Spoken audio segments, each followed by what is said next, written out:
friends, and welcome to this week's Kids Time.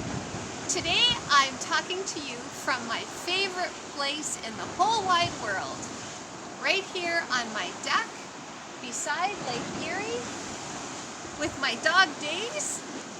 And I wanted to talk to you today about what's been going on in the news, about how there's been so much fighting and meanness to people who aren't the same, where people of color are being discriminated against and not treated fairly, and other people are fighting because they're sticking up for those people. And I just feel sad, and I feel it's not at all part of God's dream for our world. Do you think God dreams? I do. I dream, I bet you dream, and I want to read you a book today that's called God's Dreams.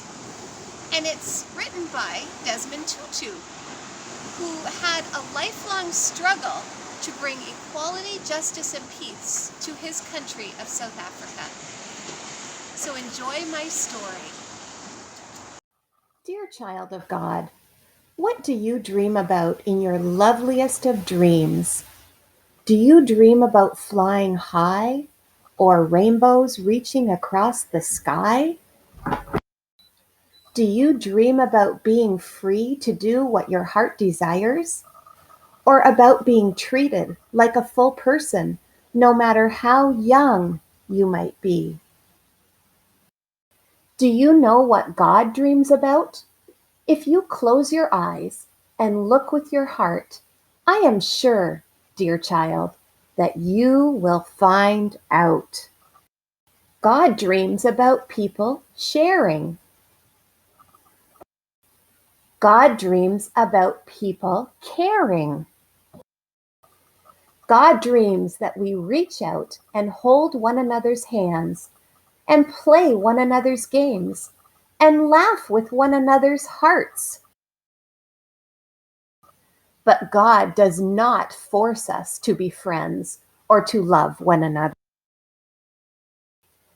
Dear child of God, it does happen that we get angry and hurt one another. Soon we start to feel sad and so very alone. Sometimes we cry, and God cries with us.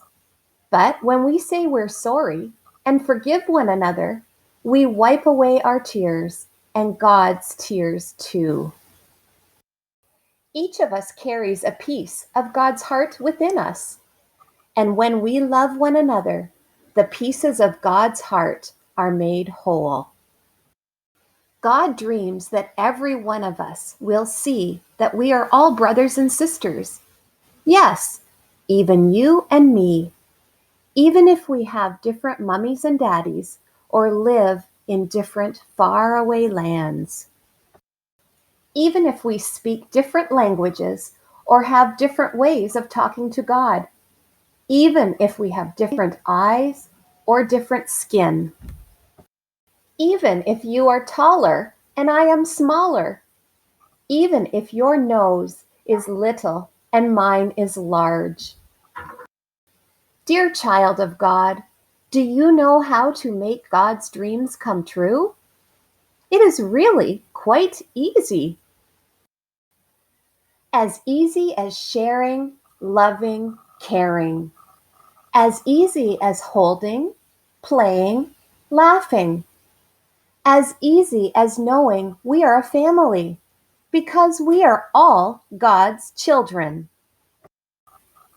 Will you help God's dream come true? Let me tell you a secret. Shh. God smiles like a rainbow when you do. I hope you enjoyed that story, my friends, and I hope it inspired you to make a difference. If you see things that are going on that aren't right, speak up and say it's not right. When we watch people hurt other people and don't say anything, it's just as wrong as if we're the one being mean and spreading hate. So I want to leave you with that, friends. Will you pray with me? Dear God, we pray for all people of the world. We pray for peace and love and kindness and inclusion for everyone. And God, you are a perfect example how to love perfectly. It's in your name we pray. Amen. Bye, friends. See you next week.